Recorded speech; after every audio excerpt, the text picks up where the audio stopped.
আমাদের লক্ষ্য হচ্ছে জুট মিল যতগুলি বন্ধ জুট মিল, যতগুলি বন্ধ টেক্সটাইল মিল, শিল্প মন্ত্রণালয়ের অধীনে যতগুলি বড় বড় কলকারখানা, প্রত্যেকটাকে আমরা চালু করবো, এটি আমাদের লক্ষ্য।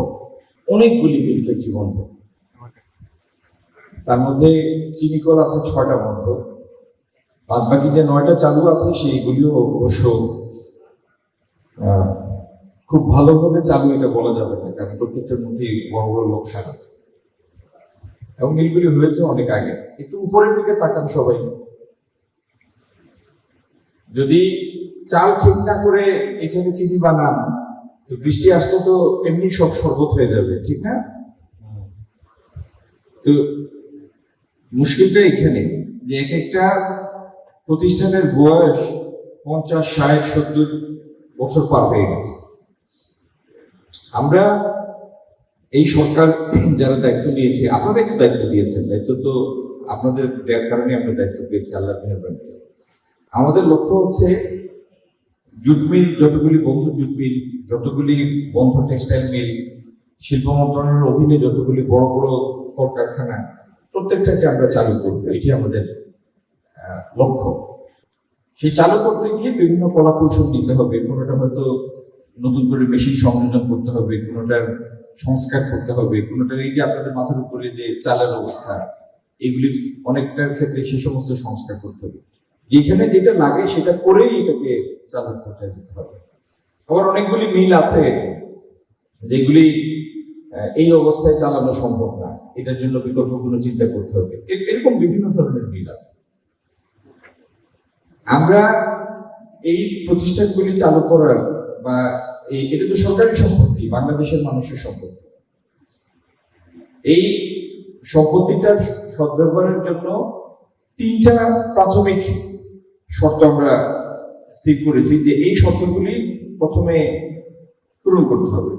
এর প্রথম শর্তটা হলো, যেমন আপনার এটা হলো আখ কল, চিনি কল। এই চিনি কলে যারা আখ উৎপাদন করেন, আখ চাষিরা, এদের স্বার্থ রক্ষা একটা প্রাথমিক শর্ত। একইভাবে এই মিল যদি চালু থাকতো, যে পরিমাণ শ্রমিক এখানে কাজ করতেন, কত করতেন? কত করতেন যদি চালু থাকতো? শ্রমিক কত হতো? 1000-1200।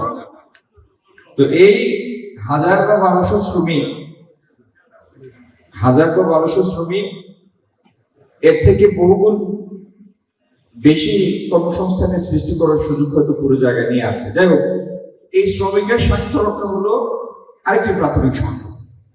আর তৃতীয় শর্ত হলো, মিলটা চললে মিলটা যেন লাভজনক ভাবে চলে, যাতে মিলের টাকায় মিল চলতে পারে।